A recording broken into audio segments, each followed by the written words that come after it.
From the get-go, we were totally into growing food kinds of crops. And so that's what we did. All kinds of different citrus and bananas and ulu and all kind of fruit. I think we counted one time 70 something different food plants that we grew, ate, and sometimes could sell. Taro is our main crop, but out of the about 10 acres that Charlie and I farm, we only have about 3 acres of lo'i land. Everything was kind of laid out, and it was almost like the land was telling us, here's what you need to do on this piece of property. So the Aina was telling us what to do. We just followed that lead. We learned something about the importance of being organic as much as possible and being careful what you put into the water, because this stream doesn't end after it leaves our farm. It just keeps on going all the way down and ends up in the ocean. So whatever we do here ends up in the ocean. And our nearshore ecosystem in Hawaii for our food security is really important. The ocean is just as important as being able to grow stuff on land. We need to have food security. It's a matter of survival.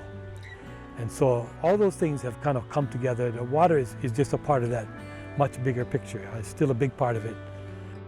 Water is becoming more and more scarce all the time. Waiwai is special for one thing because it's got the biggest river in the island. That's why the water got taken, is because there was so much water here, and they figured out they could make the tunnel and take the water to the other side of the island to grow sugarcane, pineapple.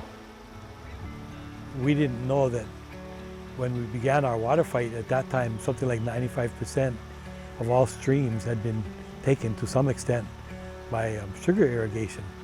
And so the world we lived in was one where streams were going extinct.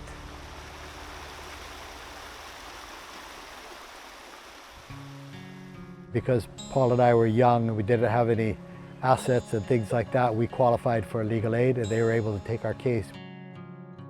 We were told by the lawyers that they could fight this case in the courts, but we had to fight it in the court of public opinion, and that was equally important, if not more important.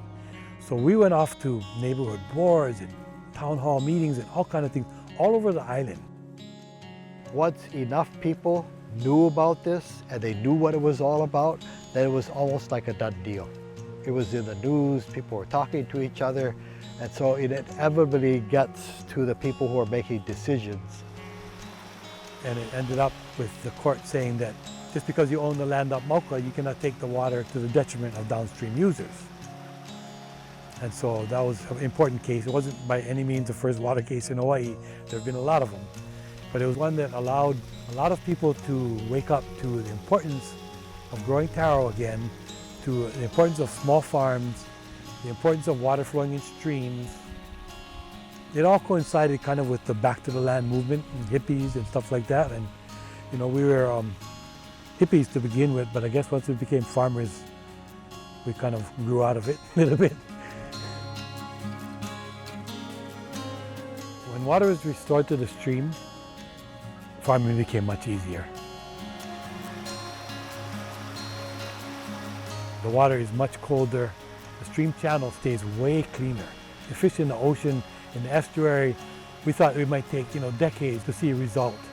It was within the first year, fishermen were saying, wow, they had never seen so much fish in the ocean. It was just a dramatic change. And this was only from one stream. There's a lot of streams in Kaneohe Bay. There used to be a lot of fish ponds too. So restoring fish ponds and streams and all that is possible with more water in streams. I firmly believe that the future of farming is in part-time farmers. I think that's the future of food everywhere in the world, is way more people involved in growing food. And that was the victory gardens back in World War II and stuff like that, when so many people had left the farms and were now fighting. Somebody had to take care of the food, and so a huge percentage of the food came from people's backyards. With climate change, that's got to be what the future looks like.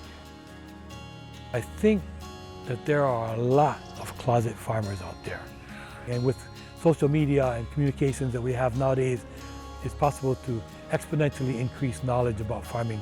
You don't have to wait generations and generations. It can be much faster than that.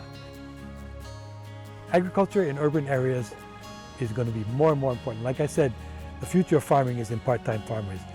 If, people could watch less TV and do more gardening, I think that would be great.